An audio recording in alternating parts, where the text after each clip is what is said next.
The Mossad Caucus exposed. Israel's fifth column in Congress caught with pants down. Once again, a scandal involving spying and the state of Israel is rocking Capitol Hill, with one big difference. This time, instead of the usual scenario where Israel is spying on us, the tables are turned and it's those usually hapless Americans who have been secretly looking over the shoulder of their ally. The Wall Street Journal reports that the National Security Agency, NSA, not only eavesdropped on the private communications of Israeli Prime Minister Benjamin Netanyahu, but that the National Security Agency's targeting of Israeli leaders and officials also swept up the contents of some of their private conversations with U.S. lawmakers and American Jewish groups. That raised fears. NOS, moment one senior U.S. official said that the executive branch would be accused of spying on Congress. At the time, Netanyahu and his government were engaged in an all-out campaign to torpedo the nuclear agreement with Iran, and that effort wasn't limited to using their American fifth column to put pressure on Congress and the Obama administration. Israeli intelligence planted malware in the hotel computers where U.S. negotiators were staying during the negotiations in Switzerland. They intercepted highly sensitive inside information on the talks, and leaked it. Did they leak to members of Congress opposed to the Iran deal? It no doubt occurred to the U.S. intelligence community to ask this question, and answering it was a matter of national security.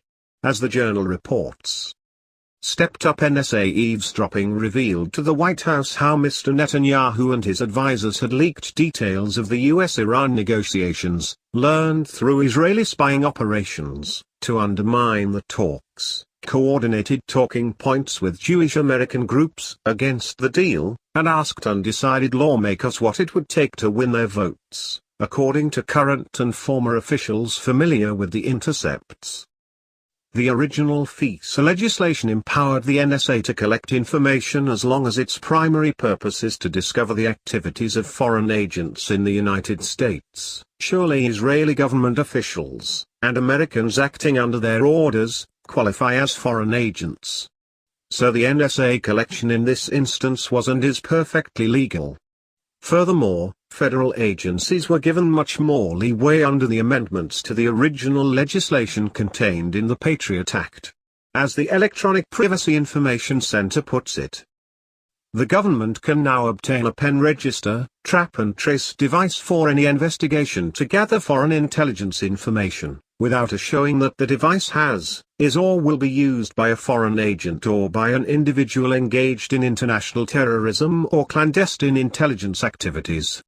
However, USA Patriot Act includes a provision prohibiting use of FISA pen register surveillance under any circumstances against a United States citizen where the investigation is conducted solely on the basis of activities protected by the First Amendment. This exemption limits to some extent the potential overreach of this expanded authority. Israel's Congressional Amen Corner, which is now howling scandal, and is determined to launch an investigation, claims that this surveillance was aimed at their First Amendment right to take orders from Bibi Netanyahu. However, this defense fails to make the important distinction between speech and espionage.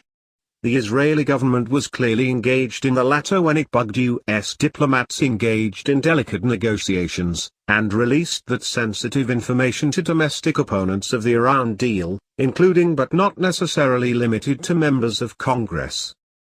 Indeed, the Associated Press published a sensationalistic account by George Jahn purporting to reveal a draft of the agreement which supposedly let the Iranians inspect themselves.